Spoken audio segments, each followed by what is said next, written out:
Wanted to do another video just to show that I haven't been inactive on the pinball machine.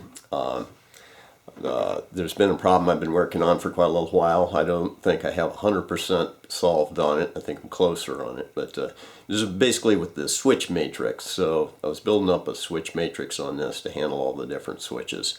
I was making it kind of modular was the idea that I could build it up with little boards. The initial try that I did was I ended up having 2 rows with 8 columns each row. The main thing that was on there, besides the connectors for the jack, the plug and jack type scenario, was I had some blocking diodes. And when I initially built it, I tested it out with just a minimal amount of it built up.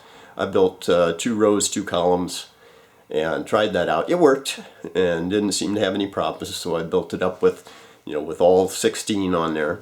Put it in. As I started adding more switches to it, it started acting erratically. Essentially what would happen is it would read the switch that it was closing on the playfield, but sometimes another switch would act like it was closed when it wasn't. And it basically looked like it was, as the wires were getting longer and more of them, they were acting like antennas picking up noise.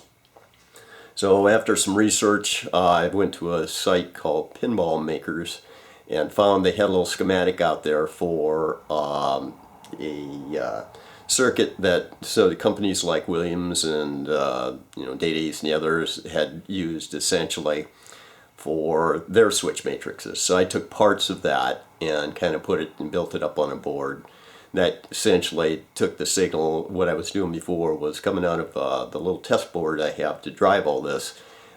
It's an Arduino. It's a Mega 2560.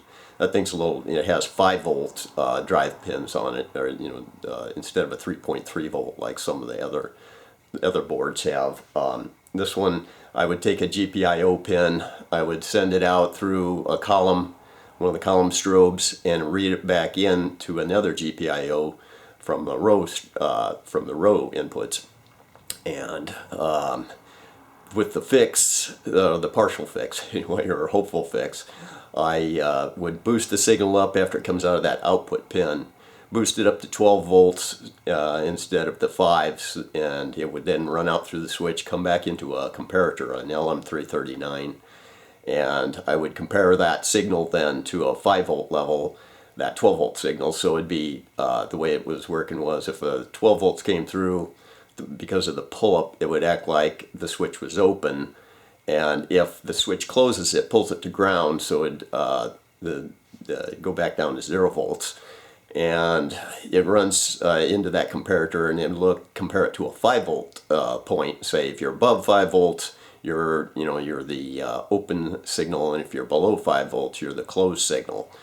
And then it would just bring it back down. The comparator would bring it back down to the 5-volt level instead of the 12-volt range, and that seemed to have worked on the most part. The switches, seem to work. The problem I have is my LEDs now are acting erratic, and I'm not sure if I've just got a bad connection in there, or if it's still a problem related to this somehow. I'll have to do some more diagnostics on it.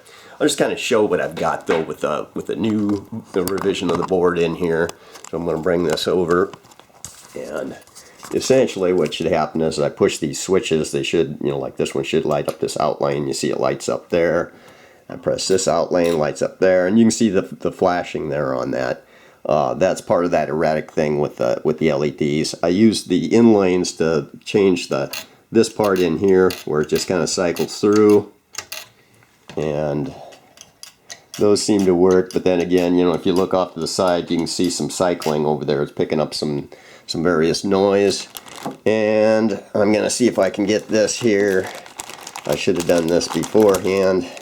Now that's for the outline. I'm not even going to bother with that, but the outline would kick, sorry, not the outline, the ball return would kick it out there. And my flippers are the only things right now that aren't working off my MOSFET driver board, but you can see, you can hear that, just kind of see that these are running through that switch matrix. So in the grand scheme of things, most everything is, as far as the switches, hopefully is working. Like I said, I'll have to dig back into that toggling with the lights, see what's going on there. But at least I'm still working on the thing. Well, we'll see what comes up next. I'll keep diving into it and making more videos as I progress with this stuff.